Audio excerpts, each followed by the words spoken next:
come down this area. Alright.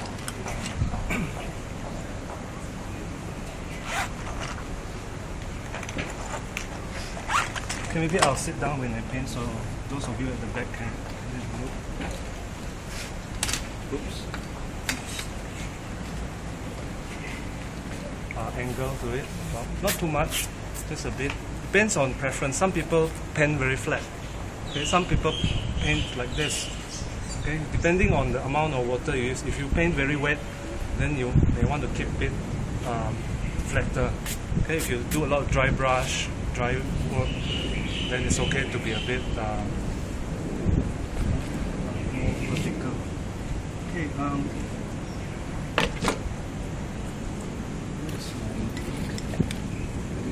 so this container have separate compartments so that I can keep one compartment with fresh water.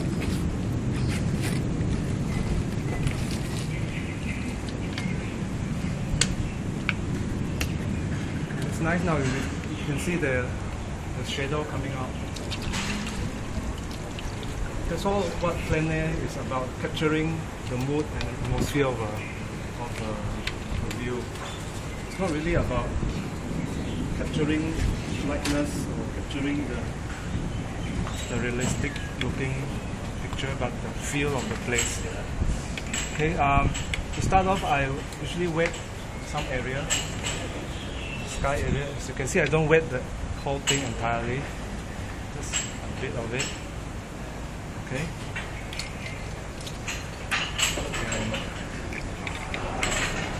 you can see I seldom clean my palettes, so sometimes you need fresh color. That's what you have to do.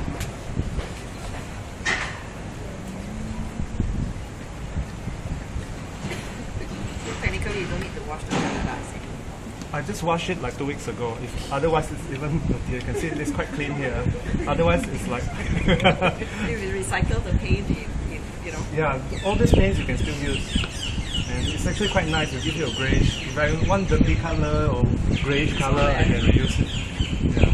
So this is cobalt blue, and this is cerulean blue. I usually mix them to get my color of my sky. Okay, because I have water there, you can see it's now giving a very diffuse, soft edges wash, right? If I don't put water just now, it will be very harsh, with a very harsh line like this. Is there water here? There's no water here, then it gives you, see, it's all Concentrated. yeah.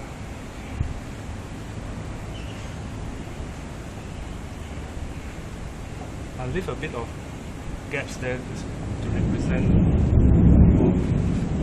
the clouds.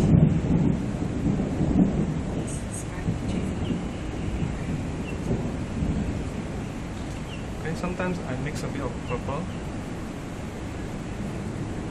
I know you can't see any purple on the sky now, but I add a bit here and there just to make it more interesting, and actually it helps to make it look a bit more gloomy.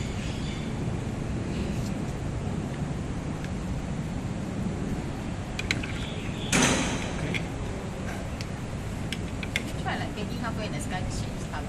Yeah, so I'll Just follow. just follow whatever I started up with. Does it help if you take a photograph of whatever? Yeah, it does help lah. If it rains, then you can refer back. Yeah. Okay, the next thing is painting all the greens. Okay, why do I paint greens now instead of later? A lot of people make the mistake of painting green at the last for watercolor. I painted green now because, as you can see, I'm using yellow now. This is lemon yellow. If I mix a little bit of sap green to it, it turns into those leaf green color. Okay, because there's a lot of yellow, it's actually very light. As you know, watercolor we paint from light to dark. So if you don't paint the light colors now, and if you try to come back and get all these light colors in, wherever you have trouble getting it in, because watercolor being transparent, you can't get light colors after you painted the darks. Even like this, you can see once I painted the blue sky, even when I want to paint the light colors, it will turn out darker. So that's why I paint the greens now. I can even paint it first if I want to, and start doing some of the strokes for the palm.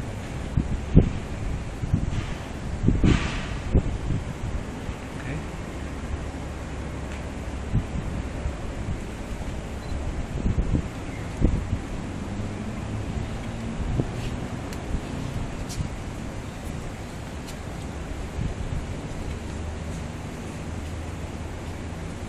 And this other one here. Oops.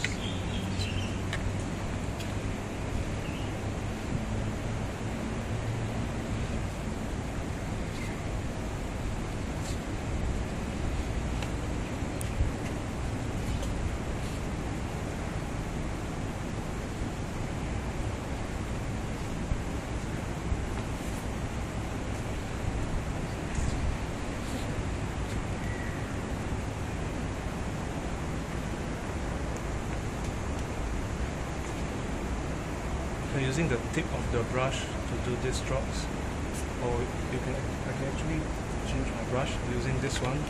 This is synthetic, so it's actually easier to draw with because it's not as soft as a sable brush.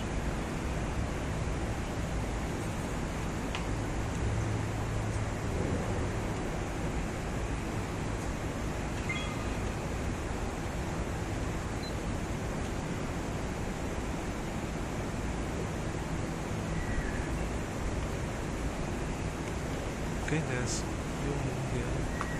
And when doing artwork, any artwork, just not only outdoor painting, whenever you reach the edges, the side near the border, try not to paint as detailed as the center part, because when you go to the edges now, you can start blurring things, so that your viewer can concentrate on what you actually want to tell them. If all the paintings have the same tone, have the same sharpness, they don't know where to see. There's no focal point.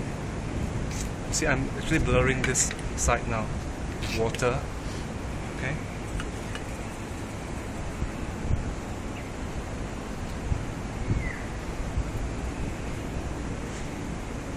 Because watercolor is transparent, so with your pencil mark there, it actually stays there. Yeah, pencil mark will stay there. It's okay. I usually leave my pencil marks there unless it's really obvious that it spoils the painting, then I erase it.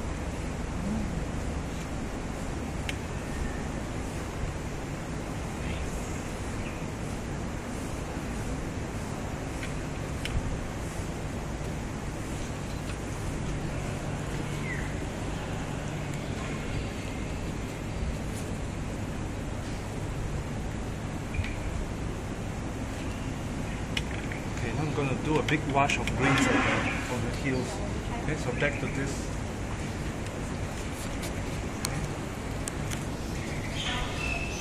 I notice when people paint greens, they'll just mix one green color and paint the whole thing. A lot of people do that. Pre-mix it now. Okay, but see what I'm doing? I'm actually mixing different greens at the same time while it is still wet. I even introduced other colors like these orangey colors. You can see there's a bit of orange mixtures here and there.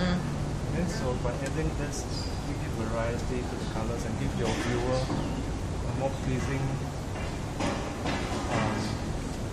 experience, I would say.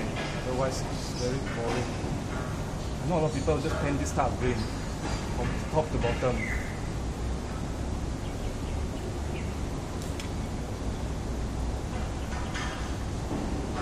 Look at the amount of water that I use. The water, actually, you can see them flowing downwards.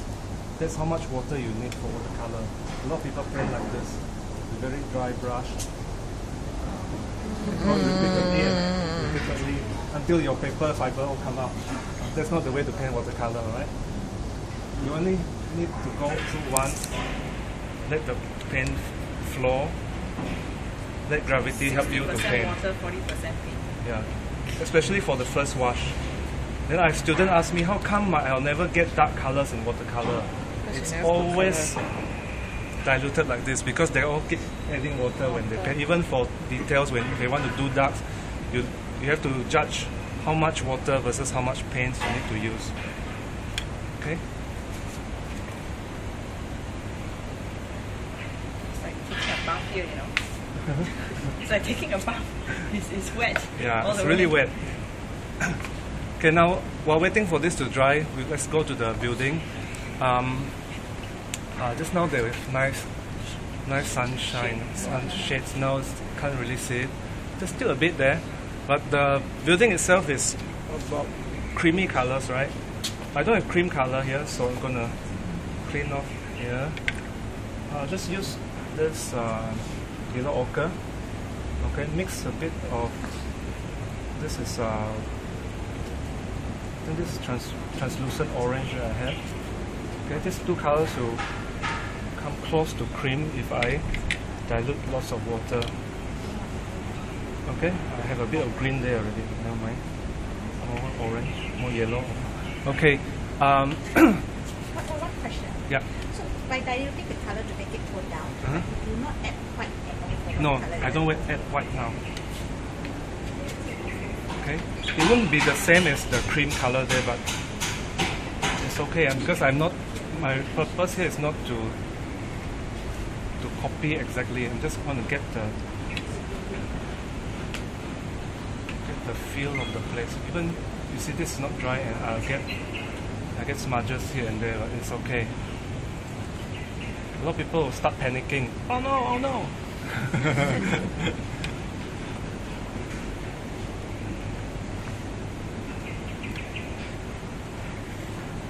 And you can see I don't use just one color to mix it. I go back and use the brown or the orangey color that I have, and I start mixing them on the paper. Mixing color doesn't mean just mix on palette. You can mix color on palette, even a bit of blue here and there.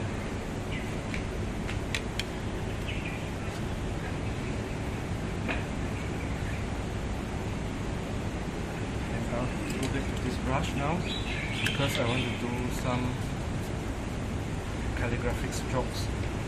Anyone who learned Chinese calligraphy here, or even Jawi calligraphy? No, because all these calligraphy brush strokes are very nice, and you can apply it on your artwork.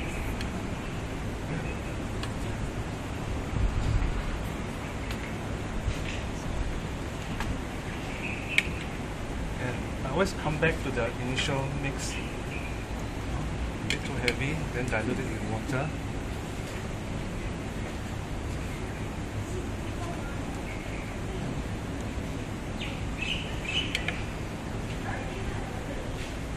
Try to get to the edges as much as possible. Otherwise, you get like a halo, it's an angel, a halo around your trees. Okay, so try to get it. Okay. The reason why I paint it so wet is I can still come back to it. See, if it's very dry and you see when you go back to it, it start to develop patches and here and there.